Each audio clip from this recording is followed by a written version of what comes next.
आप सभी को मेरा नमस्कार। ये मैंने वीडियो बनाया है एक अपने ही व्यूअर के लिए। उनकी मैंने कुंडली देखी थी तो उसमें उनका काफ़ी प्रॉब्लम्स दिखा रहा था। उनके में पितृ दोष था और मैंने ये उनको सजेस्ट किया था कि वो एकादशी का व्रत रखें। एकादशी का व्रत सभी व्रतों में, जितने भी व्रत हैं उन सभी व्रतों में सबसे सर्वश्रेष्ठ माना गया है। ये हमारे शास्त्र में लिखा हुआ है, आप कहीं भी इसको पढ़ सकते हैं। उनकी कुंडली में नरसिंह भगवान भाग्य देवता थे। जिस किसी की मैंने कुंडली देखी थी तो मैंने उनको सजेस्ट किया था कि आप लॉर्ड कृष्णा को पूजेंगे तो आपको जो पैसे की तंगी इतनी ज़्यादा है कि आपके पास पैसा ही नहीं था। वाकई उनकी कुंडली बता रही थी कि उनके पास पैसा नहीं था। तो मैंने ये वीडियो उन्हीं के लिए बनाया हुआ है स्पेशली।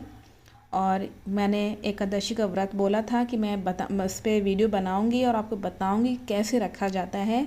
ये बहुत ही ख़ास एक एकादशी का व्रत है जो अभी 25 तारीख को है। इसे जो कोई और भी रखना चाहें तो इसका लाभ ले सकते हैं। प्रबोधनी एकादशी को कई नामों से जाना जाता है। इसको देवोत्थान एकादशी, देव प्रबोधनी एकादशी, देवोत्थान एकादशी, देव उठनी एकादशी, देवोठनी एकादशी के नाम से जाना जाता है। इसमें हम भगवान विष्णु को पूजते हैं। कृष्ण भगवान की मूर्ति या फोटो राधा कृष्ण की मूर्ति ले सकते हैं। शांत स्वरूप शेषनाग पर लेटे भगवान विष्णु की नाभि से कमल उत्पन्न है, ऐसा वर्णन है हमारे शास्त्रों में। श्लोकों के द्वारा हम इसको जान सकते हैं।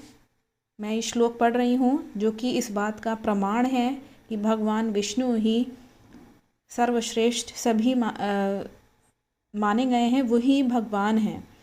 वो कोई देवी देवता के अंतर्गत नहीं आते क्योंकि वो स्वयं भगवान हैं।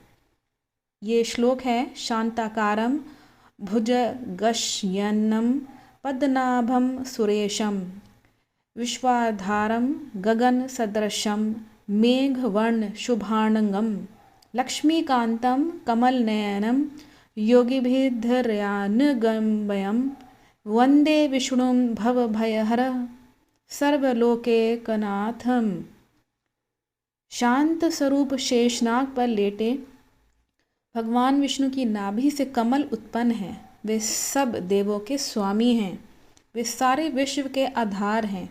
आकाश की तरह अलिप्त और बादल की तरह सांवले हैं। जिनकी आंखें कमल के समान, वही सभी संपत्ति के स्वामी हैं। योगी उन्हें जानने के लिए उनका ध्यान करते हैं।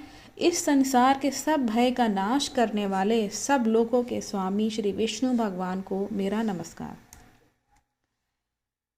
प्रबोधनी एकादशी व्रत कब किया जाता है? प्रबोधनी एकादशी का व्रत दिवाली के पर्व से 11वें दिन आता है।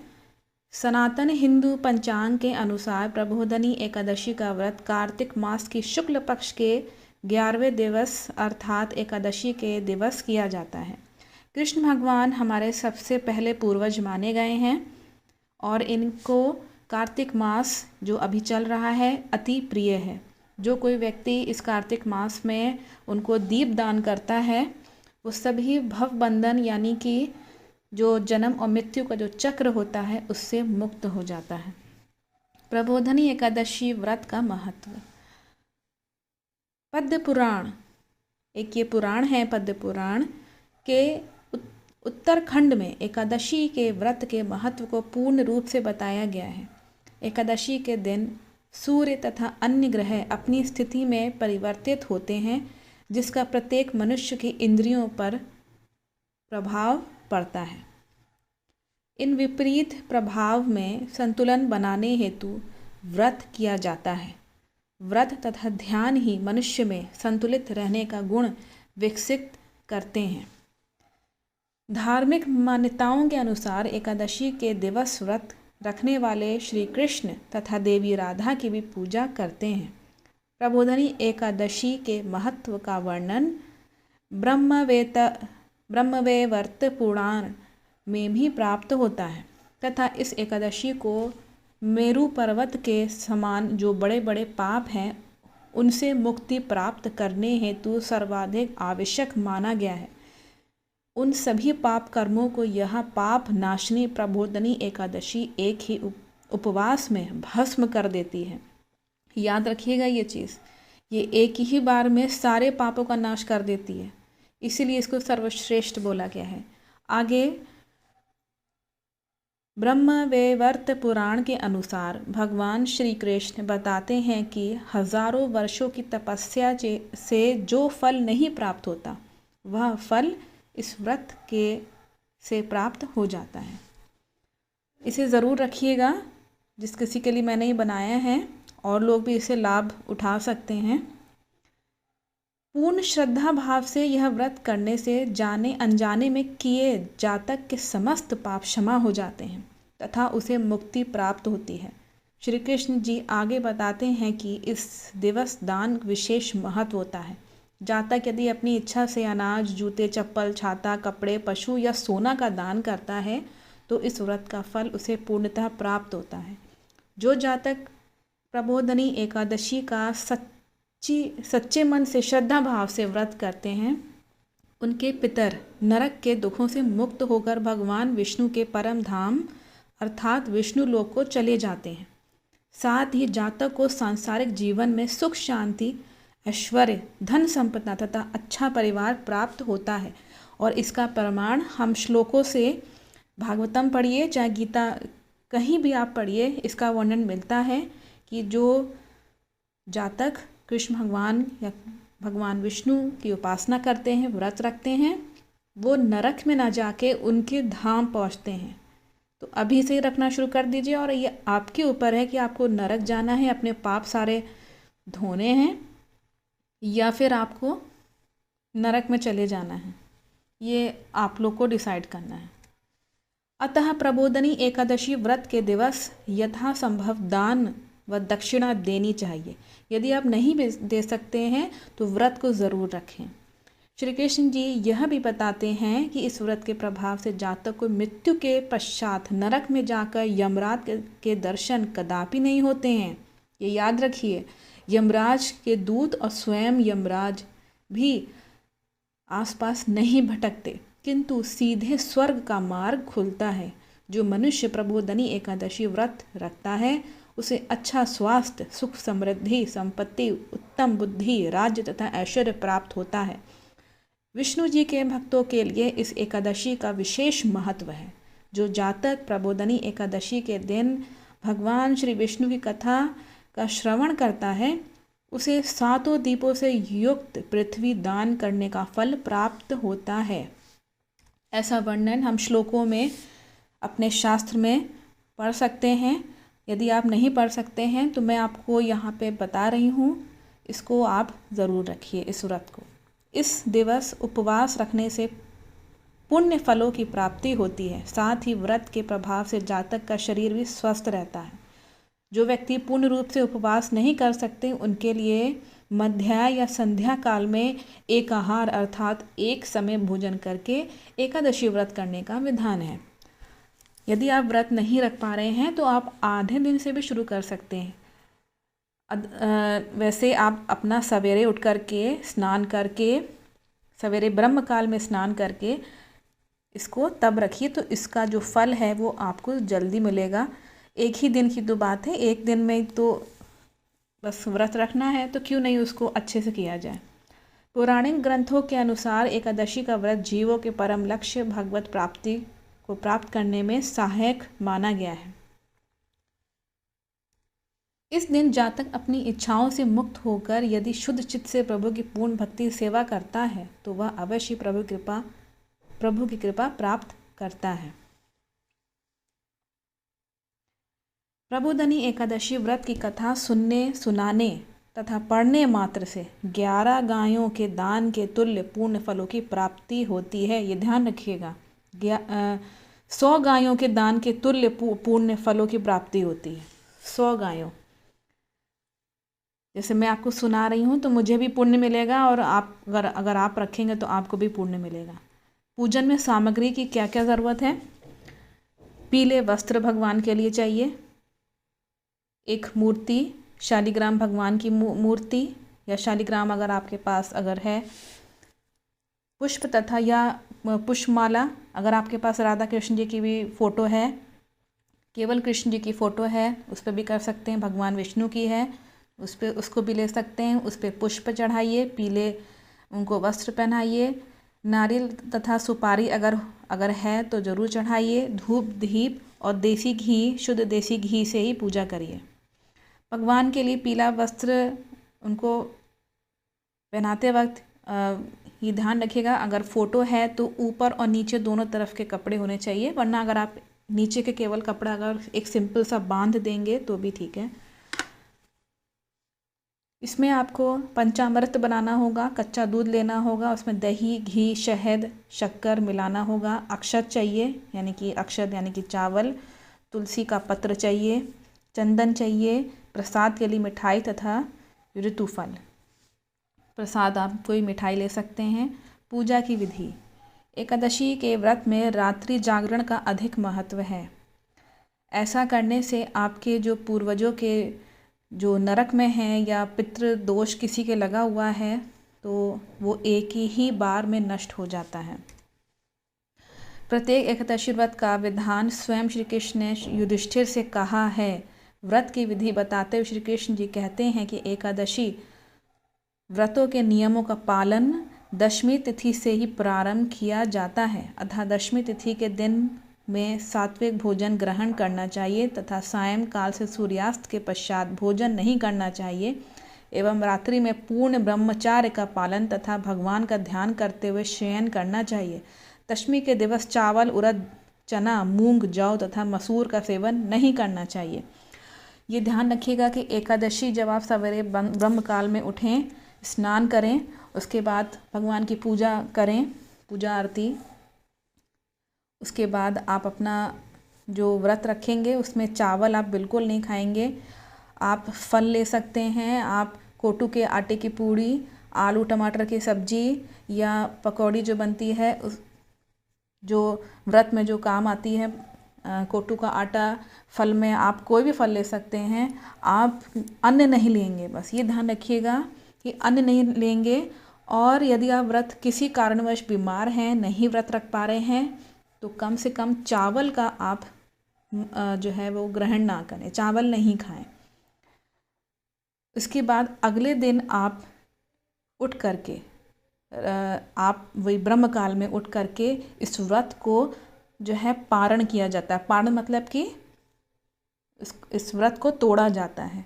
अन्न खा के भगवान को ही, अन्न आप कुछ भी बना सकते हैं, अन्न में आप पराठा सब्जी, रोटी सब्जी, कुछ भी, दाल चावल कुछ भी भगवान को चढ़ाइए, उनको फूल अर्पित करिए। फूल में आप उनको कनेर और गुलाब के फूल उनको बहुत पसंद हैं, आप उन पे चढ़ाइए और अपना व्रत ब्रह्म काल में ही कोशिश करिए कि तोड़ दीजिए। अगर आप ब्रह्म काल में नहीं उठ पा रहे हैं तो ध्यान रखिए कि 9 बजे के पहले, अगले दिन 9 बजे के पहले तक पूजा करके व्रत तोड़ के आप जो है तैयार हो जाइए। अगर आपने नहीं तोड़ा तो आपको अगले दिन भी व्रत रखना पड़ेगा और नेक्स्ट डे जा कर के आपको अपना व्रत तोड़ना पड़ेगा।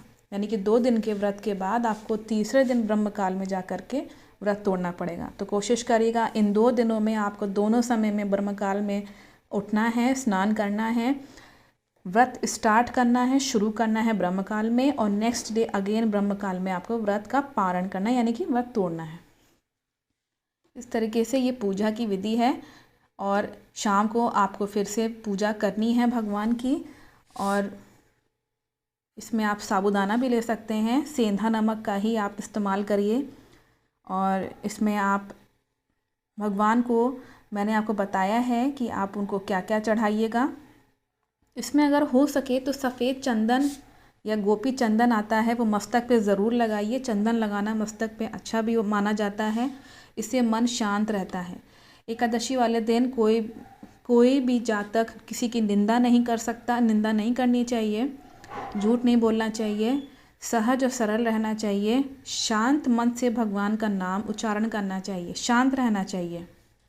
ये बात ध्यान रखिएगा कि कोई भी गलत काम नहीं करिए। कोई अगर आता है तो उसको प्रेम पूर्वक आप उसको प्रसाद दीजिए, जो भी आपने चढ़ाया है भगवान को चढ़ा के ही भोजन जो है वो खुद लेना होता है। उसके बाद व्रत के दिन अन्न वर्जित है, मैंने बताया। एकादशी के व्रत की सामग्री, ये ध्यान रखें कि एकादशी व्रत का पारण द्वादशी तिथि समाप्त होने से पूर्ण करना अति आवश्यक है।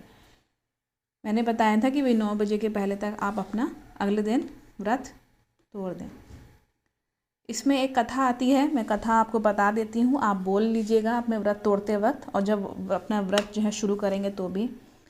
महारथी अर्जुन, कृष्ण भगवान कह रहे हैं, भगवान श्री कृष्ण जी कहते हैं कि हे गोपाल, कार्तिक शुक्ल एकादशी का क्या नाम है, इसके करने से क्या फल प्राप्त होता है, तथा कृपया आप इसकी कथा बताइए। यह सुनकर भगवान श्री कृष्ण जी कहते हैं कि हे पार्थ, तुम मेरे अत्यंत प्रिय सखा हो।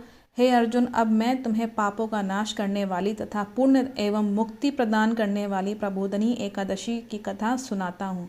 तुम इसका श्रद्धापूर्वक श्रवण करो। कथा के अनुसार मैं तुम्हें नारद तथा ब्रह्मा जी के बीच हुई वार्तालाप को सुनाता हूँ। एक समय जब नारद जी ने ब्रह्मा जी से पूछा कि हे परमपिता, कृपा करके आप मुझे प्रबोधनी एकादशी के व्रत महत्व तथा व्रत की कथा विधान पूर्वक बताइए। इस पर ब्रह्मा जी ने कहा कि हे पुत्र, कार्तिक मास के शुक्ल पक्ष की प्रबोधनी एकादशी के व्रत का फल 1,000 अश्वमेघ तथा 100 राज सूर्य यज्ञ के फल के समान होता है। आश्चर्य से नारद जी ने पूछा कि हे भगवान, इस एकादशी के दिन एक संध्या भोजन करके तथा पूर्ण दिवस उपवास करने से क्या क्या फल प्राप्त होता है, कृपा कर विस्तार पूर्वक समझाइए। ब्रह्मा जी ने कहा कि हे नारद, एक संध्या को भोजन करने से 2 जन्म के तथा पूर्ण दिवस उपवास करने से 7 जन्म के प्रत्येक पाप नष्ट हो जाते हैं। ये याद रखिएगा, ये सब श्लोकों में आपके वर्णित है, जो भागवतम गीता है और जो ये शास्त्र हैं वहाँ पे ये श्लोक में वर्णित है। मैं इसको हिंदी में ट्रांसलेट करके बता रही हूँ। ये ऐसे का ऐसे ही लिखा हुआ है शास्त्रों में, तो ध्यान दीजिएगा कि ये व्रत कितना इम्पोर्टेंट है, कितना खास है, इसको ज़रूर रखिए। इसमें जितने भी दोष कुंडली में जिन लोग के होते हैं वो नाश हो जाते हैं, पापों का नाश हो जाता है। जिस वस्तु का त्रिलोक में प्राप्त होना दुष्कर है, वह वस्तु भी प्रबोधनी एकादशी के व्रत से सहज ही प्राप्त हो जाती है। प्रबोधनी एकादशी के व्रत के प्रभाव से बड़ा पाप भी क्षण मात्र में ही नष्ट हो जाता है। पूर्ण जन्म के लिए हुए अनेक दुष्ट कर्मों को प्रबोधनी एकादशी का व्रत क्षण भर में ही नष्ट कर देता है। हे पुत्र, जो मनुष्य इस दिन श्रद्धापूर्वक किंचित मात्र भी पुण्य करते हैं, उनका वह पुण्य पर्वत के समान अटल हो जाता है। पुण्य मतलब दान करना या किसी के बारे में अच्छा बोलना और किसी की मतलब सहायता करना। जो मनुष्य केवल अपने हृदय के अंदर ही ऐसा ध्यान करते हैं कि प्रबोधनी एकादशी का व्रत करूँगा, उनके कई जन्म के पाप नष्ट हो जाते हैं। जो मनुष्य प्रबोधनी एकादशी को रात्रि जागरण करते हैं, उनकी बीती हुई तथा आने वाली 10 पीढ़ियाँ विष्णु लोक में वास करती हैं तथा नरक में अनेक कष्टों को भोगते हुए उनके पितृ विष्णु लोक में जाकर सुख भोगने लगते हैं। हे नारद, ब्रह्म हत्या आदि विकट पाप भी प्रबोधनी एकादशी के दिन रात्रि को जागरण करने से नष्ट हो जाते हैं। प्रबोधनी एकादशी को रात्रि को जागरण करने का फल अश्वमेघ आदि यज्ञों के फल से भी अधिक होता है। प्रत्येक तीर्थों में जाने तथा गौ, स्वर्ण तथा भूमि आदि के दान का फल प्रबोधनी के रात्रि के जागरण के फल के समान ही होता है, क्योंकि यह एकादशी भगवान श्री विष्णु जी की अत्यंत प्रिय मानी गई है। इस व्रत के प्रभाव से मनुष्य जन्म मरण के चक्र से मुक्त हो जाता है। इस एकादशी के दिन जो मनुष्य भगवान विष्णु की प्राप्ति के लिए दान, तप, होम, यज्ञ आदि करते हैं, उन्हें अक्षत पुण्य की प्राप्ति होती है। प्रबोधनी एकादशी के दिन भगवान श्री हरि का पूजन करने से के पश्चात यौवन तथा वृद्धावस्था के समस्त पाप नष्ट हो जाते हैं। इस एकादशी की रात्रि को जागरण करने का फल सूर्य ग्रहण के समय स्नान करने से सहस्त्र गुना अधिक होता है। मनुष्य अपने जन्म से लेकर जो भी पुण्य करता है वह पूर्ण प्रबोधिनी एकादशी के व्रत से पुण्य के सामने अनर्थ है। जो मनुष्य प्रबोधिनी एकादशी का व्रत नहीं करता उसके प्रत्येक पुण्य व्यर्थ हो जाते हैं। ये ध्यान रखिएगा कि व्रत जो लोग नहीं करते हैं उनके कोई पाप नष्ट, इस जन्म के क्या हजारों जन्मों के जो पाप होते हैं वो कभी नष्ट नहीं होंगे और आप ऐसे ही जन्म मृत्यु में घूमते रहेंगे। तो यहाँ पे कथा मैंने आपको सुनाई, जो कि उन्होंने आखिरी में उन्होंने बोला है कि कार्तिक माह में जो मनुष्य प्रभु की कथा को पढ़ते हैं, जैसे मैं पढ़ रही हूँ, सुनते हैं, आप सुन रहे हैं या सुनाते हैं, उन्हें 100 गायों के दान के समान फल की प्राप्ति होती है। ऐसा कृष्ण भगवान अर्जुन को समझा रहे हैं। तो आशा करती हूँ कि आप लोग को ये वीडियो देख करके आपको लाभ मिला होगा, आपको जानकारी मिली होगी कि एकादशी का व्रत जो 25 तारीख को अभी है, 25 नवंबर को, वो बहुत ही महत्वपूर्ण है। आप इसे ज़रूर रखिए। धन्यवाद।